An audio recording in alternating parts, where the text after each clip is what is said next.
বাঙালি সারা বছরই কিছু না কিছু ১২ মাসে ১৩ পার্বণ লেগেই আছে, কিন্তু সবথেকে বড় উৎসব যেটা বাঙালির শ্রেষ্ঠ উৎসব দুর্গা উৎসব।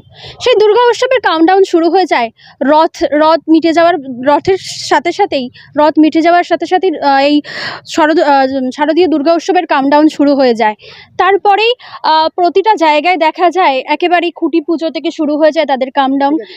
এবং এই মুহূর্তে আমরা রয়েছে শ্রীরামপুরে নেতাজি মোড় সর্বজনীন দুর্গা উৎসব কমিটিতে রয়েছে। সেই সর্বজনীন দুর্গা উৎসব কমিটির আজকে হয়ে গেল খুঁটি পুজো এবং আজকে থেকেই প্রায় শুরু হয়ে গেল কাউন্টডাউন শুরু। একেবারে খুঁটি পুজোর মাধ্যমেই জাঁকজমকপূর্ণ খুঁটি পুজোর মাধ্যমেই তাদের এই প্যান্ডেল শুরু। এবছরও তাদের থিম রয়েছে হরিদ্বারের হরপৌরি ঘাট এবং তার সাথে সাথে লাইভ আরতি, অর্থাৎ হরিদ্বারের যে ঘাটের যে আরতি আমরা দেখি টেলিভিশন থেকে শুরু করে অনেকেই হরিদ্বার গিয়েছেন, সেইখানে লাইভ আরতি দেখেছেন। সেই সম্পূর্ণ সেই লাইভ আরতি হরিদ্বারের যে একেবারে থিম ফুটিয়ে তোলা হবে এই নেতাজি মোড় দুর্গা উৎসব কমিটিতে। এবং সেখানে প্রতি বছরই এই ৭তম বর্ষে পদার্পণ করেছে এই নেতাজি মোড় দুর্গা উৎসব কমিটি। তাদের প্রতিবারই ৭ বছরই তারা দৃষ্টি আকর্ষণ করে নিয়ে যায় শ্রীরামপুরের মধ্যে দৃষ্টি আকর্ষণ করে যে শ্রীরামপুরের বাইরে থেকেও মানুষ আসে এই নেতাজি মোড় দুর্গা উৎসব কমিটিতে পুজো দেখতে, কারণ তারা জানে এখানে প্রতিবারও এক একটা থিম থাকে, যেখানে মানুষকে চমকে দেওয়ার মতোই থিম থাকে এবং সেটাও এবছরও রয়েছে। এবং তার সাথে সাথে দাদার মুখে নিজে থেকে শুনবো আমরা যে এই মাথায় এই আইডিয়াটা আসার কিভাবে এলো।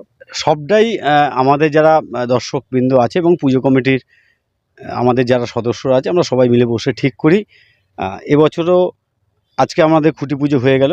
উপস্থিত ছিলেন আমাদের বিধায়ক শ্রী অরিন্দম গুইন মহাশয়, চেয়ারম্যান শ্রী গিরিধারী শাহ মহাশয়, সিআইসি সদস্য সন্তোষ কুমার সিং, কাউন্সিলর জয়নাথ ঝা এবং এলাকার মানুষজন। এবং আপনারা জানেন যে আমাদের এই পুজোর কিন্তু আর একটা আকর্ষণ যেটা থাকে, প্রত্যেক বছর আমাদের এই পুজোর উদ্বোধক কিন্তু আমাদের সাংসদ কল্যাণ বন্দ্যোপাধ্যায়।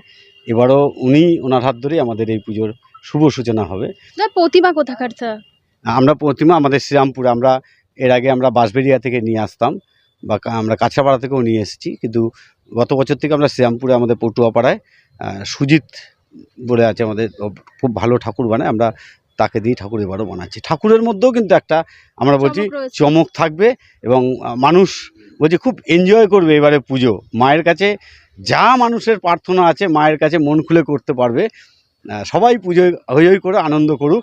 শ্রীরামপুর পুরসভা পাশে আছে, পশ্চিমবঙ্গ সরকার সমস্ত মানুষের পাশে আছে। মানে হরিদ্বারের এই হরগৌরী যে ঘাট রয়েছে, হরপৌরি ঘাটে প্রতিমা আসবে, নেতাজি মোড়ের প্রতিমারা আসবে হরিদ্বারের ঘাটে। এইটাই হচ্ছে এবারে চমক রয়েছে। এবং তার সাথে সাথে লাইভ আরতি রয়েছে। একেবারে লাইভ আরতি শুরুটা কটা থেকে হবে? 7টা থেকে শুরু হবে। এবারে এই যে প্যান্ডেল আজকে থেকে কি শুরু হয়ে যাচ্ছে? আজকে আমাদের খুঁটি পুজো হয়ে গেল। এবার আমাদের যারা ডেকোরেটর হয়েছে, সঞ্জয় ডেকোরেটার বাঁশবেড়িয়া থেকে আসে, উনি আমাদের মণ্ডপ তৈরি করেন। আজকে থেকে ওনার কাজ চালু করে দেবেন। আমরা প্রত্যেকেই জানি যে শ্রীরামপুরের মধ্যে প্রায় বড় বড় প্যান্ডেল হয়, তার মধ্যে কয়েকটা অন্যতম প্যান্ডেল থাকে। তার মধ্যে এই নজর কাড়া প্যান্ডেলের মধ্যে নেতাজি মোড় সর্বজনীন দুর্গা উৎসব কমিটি তাদের খুঁটি পুজো এবছরে ৭তম বর্ষে পদার্পণ করলো। এবং তার সাথে সাথে হরিদ্বার হরপৌরি ঘাটের এই মা আসবে, এই দুর্গা উৎসব নেতাজি মোড় দুর্গা উৎসব কমিটির যে দুর্গাপুজোর মা আছে শারদীয়া মা আসবেন এখানে একেবারে হরিদ্বার ঘাটেতেই। সেটাই তার দৃষ্টি আকর্ষণ করবে, প্রতিটা মানুষ লাইভ আরতি দেখতে পারবে।